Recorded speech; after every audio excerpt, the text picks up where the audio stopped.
আজকে চট্টগ্রামে বন্যা হয়েছে, এক মাস পরে তো সিলেট অঞ্চল ডুবে গেছে। এই তালবাহানার বাজেট আমরা দেখতে চাই না, এই বাজেট কার্যকর হোক। আমি শুনেছি যদি ৬,০০০ কোটি টাকা খরচ করা হয় তাহলে বাদ দেওয়া যায়, তাহলে ভারত যদি পানি ছেড়ে দেয় তবু আমাদের দেশ তো হবে না। আমরা এই ৪০-৪২ বছরের জীবনে আমি দেখেছি বর্ষাকালে ভারত পানি ছেড়ে দেয়, যখন পানির প্রয়োজন হয় আমার দেশে তখন পানি বন্ধ করে রাখা হয়, আমার দেশে ফসল হয় না। আর যখন ফসল ফলানো হয় তখন বন্যায় ডুবিয়ে দেওয়া হয়। এই জন্য আমি মাননীয় প্রধানমন্ত্রী তারেক রহমান আপনাকে বিনয়ের সাথে বলতে চাই, আপনি জিয়াউর রহমানের সন্তান, চাটুকারদের কথায় আপনি এটা ভুলে যাবেন না। আপনি ব্যবস্থা নিন যেন বাজেট কার্যকর হয় এবং বন্যার কারণে দেশের দুর্ভোগ যেন না হয়।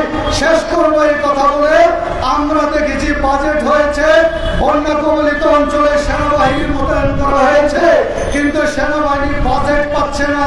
সেজন্য উদ্ধারকারীদের পাশে থেকে, বন্যা কবলিত মানুষদের পাশে থেকে তাদের জন্য কিচ্ছু করতে পারতেছে না।